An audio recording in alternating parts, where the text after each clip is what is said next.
2013 Ford Explorer. Front wheel drive. Gonna do front brake pads and rotors. Need to do is break your wheel lugs loose, jack it up, support it properly. Remove your tires. Get yourself a decent screwdriver like that. Go all the way over towards the front with it.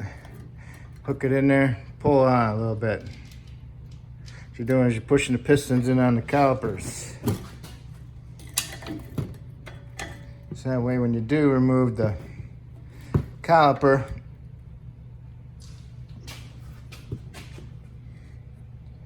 it won't get stuck on the pads. And hopefully you can just push them all the way in that you don't have to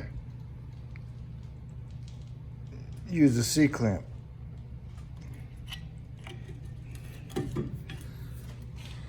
Okay.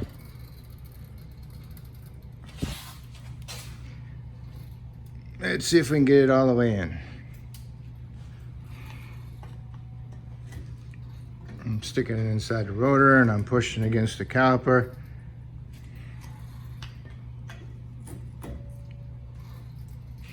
And hopefully that's it. It's not going anymore. So that's good.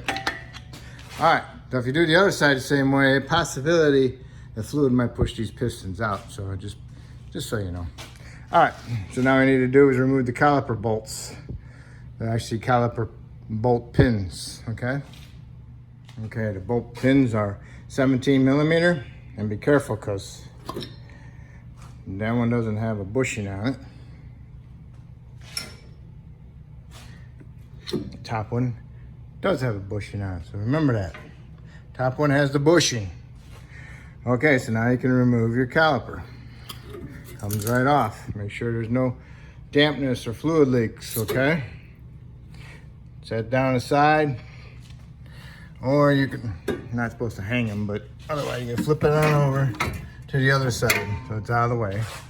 And now you need to remove the caliper bracket bolts. There's two of them. And those are 18 millimeters, so you want to remove them. They look like that. This was metal to metal. So usually on metal to metal, you want to definitely look at the caliper to see if the pistons are frozen. But we pushed them in so they're not frozen. And also, the inner one is metal to metal, which means you want to look at the boots, make sure the boots aren't cooked. If the boots are cooked on the pistons, then you need to replace them, the caliper, okay? Usually it is advised if they're metal to metal on the inside to replace the caliper, but everything checks out okay. So we're just gonna put new pads and rotors on it and clean up our caliper brackets. We want to remove the rotor, and most of the time the rotors are held on with a retainer bolt. And this is a T40. Sometimes it breaks your bit and you can't get them out. So if that's the case, you need to get a die grinder and cut a big X on this, right through the head, an X. And then you can get a chisel on there on the hex parts that you cut and bust them pieces out, and then go over here on the side of it with the sledgehammer and hit the rotor, boom. And then finish it off, and then you can get it out, and then you can get a pair of pliers or vice grips on here and remove the rest of the bolt. They're not necessarily needed, but they're on there for assembly use at the factory. So now the rotor's ready to come off, so you need to spray some penetrant around it. It's bonded on there with the rust, so you need to hit it with a hammer right here. Try not to hit the studs, or you can hit the back side of the rotor, because this is garbage anyway. Okay, the rotor's off. And this hub is a stepped hub, which means it's higher here and higher here. That's why you see the rust on here. So you need to clean this surface up, get it shiny. Try not to remove any metal, but you need to remove it, get it cleaned up so it doesn't have any high or low spots on it that cause your rotor to sit not flat. It needs to be true so the rotor will spin nicely. If it's not true, it'll go like that and it'll give you a brake pulsation. So once you get that all cleaned up, then you put a fine film of anti-seize on it before you put your new rotor on. Now your caliper bracket, you need to remove your pads, and you need to move your abundant clips or your hardware. And then you need to clean inside there, right inside here, where those abundant clips hardware go. Clean them up, get them nice and shiny, and then spray them with some paint and let it dry. Caliper brackets, clean them up, and next you want to paint them. All right, and then your hub, get your hub cleaned up, and then get some anti-seize on it, fine film. And then you need to push the pistons in the rest of the way on your calipers, because they didn't go in all the way. So if you got a C-clamp, use a C-clamp and use one of your old pads. All right, that's how you do it. All right, next you need to get your rotors and clean them. Get the shipping oil off of them. I'll use a glass cleaner Windex or a degreaser. I don't use brake clean because brake clean damages the pads because of their new style material, so don't use brake clean. All right, so clean that up. And then also put your hardware clips, abundant clips into your brackets. Make sure they're installed properly. Make sure they're not backwards, so there's something sticking inside this way. This is nice and flush, okay?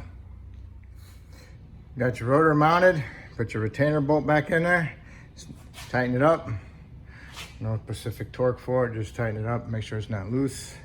Now it's time for your bracket. Okay, brake caliper bracket and the bolts. You torque them to 120 foot-pounds. Now it's time for your brake pads. What you do is you want to get your brake pads in there, you want to hold them together and put your bracket on at the same, your caliper on while you're holding them together, because they got little springs on them. Okay, you got an inner and outer. Outer, and that one's an inner. What you do is you put them in like this. Okay. Grab hold of it. Put the bottom in. Kind of hard to see. Bottom in, get the top one in, on a little bit of an angle. Squeeze them in there. And squeeze them together when you put the caliper on.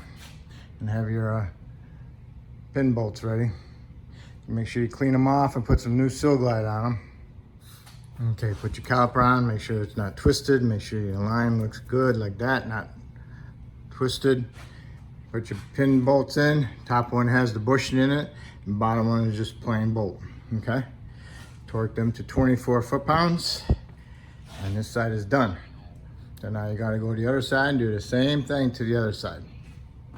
All right, and after you get that done, you can put the tires on and torque them to 100 foot-pounds. Lower it down to the ground, torque it if you got a torque wrench, and then go inside the vehicle, start it up, press your pedal to the floor at least 5 times. Make sure you got a good firm pedal. That way when you go put it in drive or park, reverse, it doesn't take off on you.